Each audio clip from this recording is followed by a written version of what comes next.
જય દ્વારકાધીશ મિત્રો, જો મારા ઘરે છે ને આજે મસ્ત મસાલા ઢોસા બને છે અને કોના કોના ફેવરિટ છે મને કોમેન્ટ કરીને કહેજો. આમ જો મારા તો એક તમે કયો ને એટલા ફેવરિટ છે, જેટલી પાણીપુરી ફેવરિટ છે ને એટલા જ મસાલા ઢોસા ફેવરિટ છે. જો કે બધા ઢોસા, પણ મને છે ને મસાલો થોડોક ઓછો ભાવે. અને તમે છે ને બધા કઈ રીતે બનાવો છો ને કઈ લોઢી વાપરો છો ને એ છે ને મને કોમેન્ટ કરીને કહેજો. ઘણા એમ કહેતા હોય કે દીદી 10 કિલોની લોઢી વપરાય, તો છે ને મારે 10 કિલોની લોઢી કરતા આમાં છે ને વધારે સરસ બને છે મસાલા ઢોસા.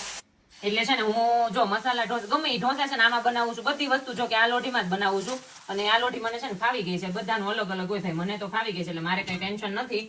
અને છે ને બેટરમાં તો હું ક્યારેક કેવું કરું છું, ક્રશ કરીને છે ને ડાયરેક્ટ ફ્રીજમાં મૂકી દઉં છું. તો ક્યારેક છે ને ઈડલી બને, હું આથું નથી લાવતી ક્યારેક, તો આથા વગર જ તે પણ ફ્રીજમાં મૂકી દઉં તો ક્યારેક ઈડલી બને અને છે ને કેવું ઢોસા બનાવે ત્યારે ઢોસા બને. અને બેટરને છે ને કઈ નથી થતું. આમ તો જો કે બધા છે ને ઓલું લાવીને ખાતા જ હોય છે ને બહાર બધા છે, હા તૈયાર ખીરું, પણ એના જેવું જ થાય છે એમ. પણ 2-3 દિવસ છે ને તમે રાખો ને ફ્રીજમાં તોય કોઈ વસ્તુ નથી થતું. અને મારી મસ્ત જો અહીંયા સંભાર બની ગયો છે, સાથે બટેકાનો મસાલો બનાવી નાખ્યો છે અને ચટણી પણ બની ગઈ છે. અને હું મૈસૂર મસાલા છે ને અત્યારે બનાવ્યો નથી, પણ થોડોક આ મસાલામાં મેં નાખ્યો હતો. અને હું ગજેન્દ્ર રાતનો વાપરું છું ને ઢોસા ઉપર છાંટવાનો મસાલો આવે છે ને એ હું અક્ષરનો વાપરું છું. ક્યારેક છે ને અલગ અલગ આવી જાય છે. જો અહીંયા ઢોસો રેડી થાય છે અને હમણાં છે ને તમને હું ચીઝ બતાવું. આજે ચીઝ લાવી હતી પણ ચિરાગે ના પાડી કે આજે ચીઝ વાળા નથી ખાવા.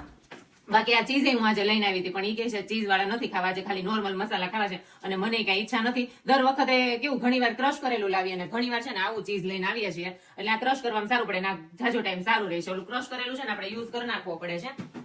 અને તમે બધા છે ને મને એક કોમેન્ટ કરીને કહેજો કે તમને કયા ઢોસા ભાવે છે ને તમે કઈ રીતે બનાવો છો, લોઢી કઈ વાપરો છો. બધા અલગ અલગ લોઢી વાપરતા હોય છે. એટલે છે ને બધા મને છે ને કોમેન્ટ કરીને કહેજો કે તમે કઈ રીતના બનાવો છો ને કઈ લોઢી વાપરો છો. અને જો મારો મસ્ત મસાલા ઢોસા બનીને રેડી થઈ ગયો છે.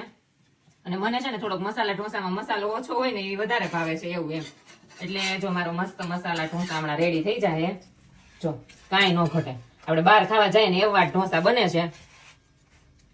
એક તો હમણાં બનીને રેડી થઈ ગયો હતો અને જો બીજો રેડી થઈ ગયો છે. હમણાં છે ને ચિરાગને આપણે ટેસ્ટ કરાવી દઈએ. બધા બહુ કહેતા હોય છે એ કે ચિરાગ કેમ કઈ બોલતા જ નથી વિડીયામાં એમ. અરે ઘરે જેટલું બોલે છે ને મારે અહીંયા છે ને મારા સાસુની ગૌઢા સાસુની કોઈની જરૂર નથી પડતી. એટલું ઈ મને કહે છે શીખવાડે, તો મને એમ થાય મારી મમ્મીએ નહીં શીખવાડ્યું એટલું મને શીખવાડે છે. પણ એ ખાલી વિડીયામાં જ ન બોલે. શીખવું તો પડે ને, તું નવી છો અહીંયા, હું જૂનો છું. હા નવી કઈ નથી, 4-5 વર્ષ થઈ ગયા નથી, નવી જ છું. બોલો એ તો હું શીખવાડતો હોય કે વિદેશમાં કઈ રીતે રહેવું એમ. અરે વાહ, સરસ સરસ. આવું તો કોણ શીખવાડે. હવે જો ચિરાગ ટેસ્ટ કરી લે એટલે તમને બતાવી દઈએ કે ઢોસા કેવા બન્યા છે. મને કોમેન્ટ કરવાનું તો તમે ભૂલતા જ નહીં.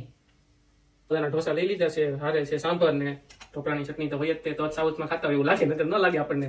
હવે આપણે કરીએ ટેસ્ટ. ચાલો. ફેવરિટ વસ્તુ બની છે કા? જો કે બધી ફેવરિટ જ હોય.